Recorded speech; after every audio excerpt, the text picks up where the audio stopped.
she didn't want to have to walk behind Kate Middleton, the future queen. She felt that they should be treated as equals. And yet she joined an organization in which they're not equals. Well, I think the big shock came to her in a way when she moved into Kensington Palace. And Harry has got a 2/3 small cottage in that complex. And literally on the other side of the corridor, Kate and William have a 22-room apartment with 2 kitchens. And so that came as a bit of a shock to Meghan.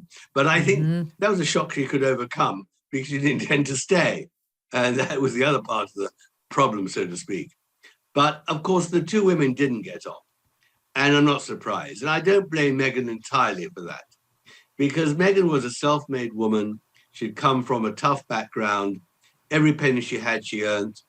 And she had got to the top using her wiles and her clever way of working people and things. Whereas Kate just waited patiently for William finally to propose and marry her. Now, Kate is a remarkable woman. She is going to be, and is now, a terrific ambassador for the monarchy and for Britain, in a way that Meghan could never be a representative of anybody, because there's only one person she can represent. But they weren't going to get on, especially at the time that Meghan arrived, when Kate already had 2 children, was pregnant with the 3rd. She suffers very bad morning sickness. So she didn't have the time, which Meghan felt that she was entitled to be look after Meghan. And Meghan thought that she was entitled to be treated like royalty, plus. And that wasn't going to work. Right. She wanted Kate to cater to her, take care of her. Harry complained to William's staff that it wasn't happening. She didn't like walking behind Kate, and the fact that Harry had to walk behind William, the future king.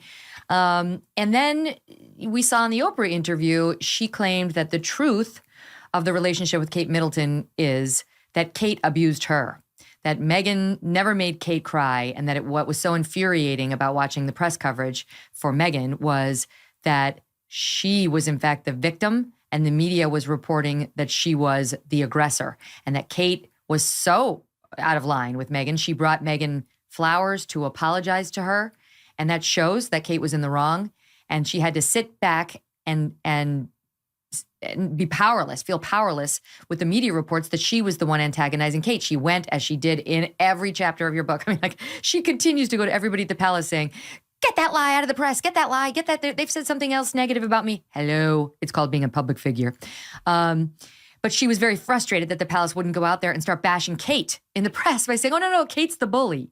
So what really happened? Who wronged whom in that relationship? Well, I think we're going to start with the Oprah interview. I mean, I think we've all counted here in Britain about 17 what we might call inaccuracies or lies that Meghan told Oprah, and Oprah didn't challenge Meghan on any of them. And I think on the Kate front, I have absolutely no doubt at all that it was Kate who cried, because Meghan, as I show in the book, is a bully. And Kate's unhappiness really stemmed from the fact that Meghan's staff, which she shared with Kate, were constantly complaining that Meghan was treating them appallingly and bullying them, cutting them dead, isolating them, humiliating them. It was terrible. And if there's any doubt about Meghan's ability and her treatment of people, you've got to read the chapter of her photo filming in Montreal for the Reitman's ad, a department store in Canada, where she bullied the crew mercilessly. And so I think there's no doubt in my mind, and I don't think anyone else does, that it was Meghan who was cutting up Kate, who's a very polite, humble person. She wouldn't treat anyone badly. Meghan has a history of treating people badly. So I think we can count on that. And the trouble is that the turnover of staff in Kensington Palace, as they all left because of Meghan, seems to be replicated in Montecito. You constantly read of Meghan's staff in California resigning or retiring or leaving and being replaced or not being replaced. She seems to have an ability to get through her staff with extraordinary speed.